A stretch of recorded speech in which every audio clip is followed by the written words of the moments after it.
confidence and trust building to have also two important parameters. Let us use the language of the negotiation, parameters. The first one is the ability for us to praise each other. The ability for us to praise each other. And we have seen this with the opposition, the government, and the stakeholders, even including yesterday when we were negotiating the matrix. We could actually see the opposition and the government and the stakeholders praising each other. Then the second parameter, which goes with the praising, is the ability for all of us to pray for each other. Pray for each other. Not only the bishop and the sheikh to pray for us, the ability for us to pray for each other individually, you know, as stakeholders, as the government, and so on and so forth. So therefore, let's praise each other and also pray for each other. These are key elements of trust and confidence building. Then also, then the question which everyone always asks is, how does conflict come about? Conflict come about because of breakdown of communication. That is it. Nothing else. Breakdown of communication. Then how do we resolve it? We resolve it by bridging communication. So what the chief mediator is always trying to do is how to bridge the communication. With bridging the communication, then everything will be good. Now, in terms of bridging communication, comes the trust and confidence building measures, which is a glue or a cement that bridges that communication. That is why trust and confidence building measures is very critical, is very important, and I want to thank the South Sudanese stakeholders, religious leaders, eminent personalities, and the entire opposition and the government for taking about 5 days, 4 to 5 days, on their own, in the absence of the mediation, to go through all aspects of confidence building measures and trust, and came out with a protocol that is now guiding us. In fact, we were very much impressed when the faith-based group plus the eminent personalities, stakeholders brought to us the confidence, the protocol on trust and confidence building measures. Now, with all this, we can also sum it up by saying that His Excellency President Salva Kiir was able to build trust and confidence as a pioneer for this process, for the Tumaini process. If he did not do that, then we would not have been here. And then with that, then came in President William Ruto, which also was brought on board on that journey of confidence and trust building by President Salva Kiir. This is a coming together, and this is actually the beginning of the foundation. This is the beginning of implementing this. Building trust is the foundation for a lasting peace. Peace cannot come if there is no trust and confidence. We have come here to talk so that we build trust and confidence.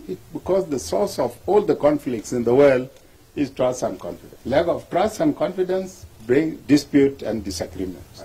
We are here to build trust and confidence, and this is the beginning. We are building it because from here we'll take it home. My message to us all here is that building trust and confidence is not only by words. It must be inculcated into our hearts in the first place. Because we can talk today and say, okay, we have trusted ourselves, and so forth and so forth. But that is not enough. It must be inculcated and must be shown in our actions. Once that is done, then trust and confidence is built, and all the problems of South Sudan will be resolved. I'm sure President Salva did not ask his brother, President Ruto, to mediate without the political will. He had the political will. This is why he asked his brother, William Ruto, to mediate. So it was not a simple task. So there is no question of us talking again of lack of political will. Because all this time people have been saying, well, the leadership, the presidency, the president in particular doesn't have the political will. He has it. This is why he trusted his brother, William Ruto, to mediate. And we are here to make sure that will of the president is implemented, and we will do that. What if we forgive each other for whatever that we imagined that we have been wronged, and then do everything for the other, including and especially for those who are not here? Would your life not be worthy of living? And even when you leave, would you not feel much more happier? Is it not possible for us to do this from here? Yesterday we were enemies. Today we are having a fellowship and together. Tomorrow we will be going to Juba and all other towns in our country, taking this one simple message. We care for each other, we love ourselves, we trust ourselves, we are doing this for our future generations. It is not difficult. For us as the present generation, the generations living after independence, will this not be a new culture, a new civilization built on caring for each other? I pray that Tumaini really will bring that hope to our people, not as a new discovery, but as an effort added to all the efforts that have been there, that we have made, because all of them belongs to all of us. And it takes just a decision, a simple decision, to trust, to believe that the other mean good and well for you as well as for the other. It doesn't take long or a big effort. And it is not about changing the other person. It's just about changing your own self. I'm taking that decision. I'm changing myself. Coming together to share a meal, it means coming together to fellowship with one another. It's very important when we are negotiating peace. And I believe this is the time for us to really start showing that we are moving forward together. I just want to remind us that we liberated our country together, and that is how we have South Sudan today. Is it difficult for us to build our nation together? That is a question you may not answer now, but answer it in your heart. I believe it's possible for us to build our nation together. And therefore, moving forward together is very important so that we have the Tumaini initiative successful and we go home and build our nation together.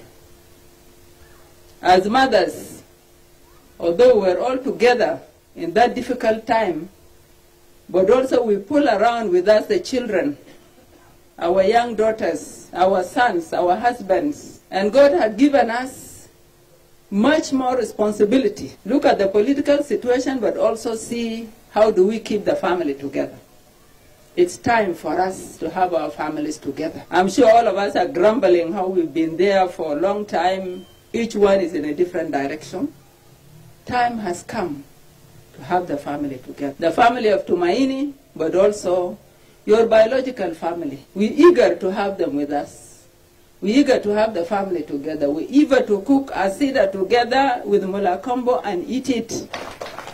I know our husbands are crying that they are cooking for themselves. Is it not time now for us to cook asida for you? And I believe our children are also crying that we've been away from them. Is it not time now for us to hug our children and kiss them? And it's the same way also you, the husbands, you are also crying for your wives. So I just want to say that our message is for us to be together, to conclude the peace agreement, whatever name we call it, but it's time for us to go home.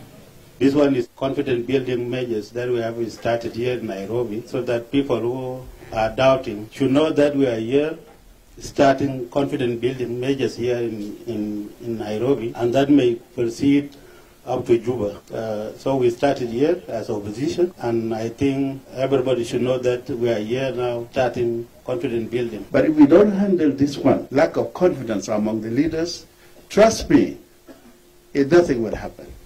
And so we decided through the mediation that why don't South Sudanese sit alone? Interestingly, it was not recorded. Because some of them spoke 1 hour, everybody was listening because they were throwing out a lot of. I'm sure if we take our current leaders in Juba, the president and others, and we give them time to talk to each other, express their true feeling about themselves and about others, they will speak 5 hours because the process that we went through was not easy.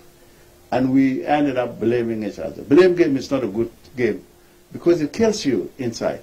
While other people feel that there's something wrong with you. There's nothing wrong with you.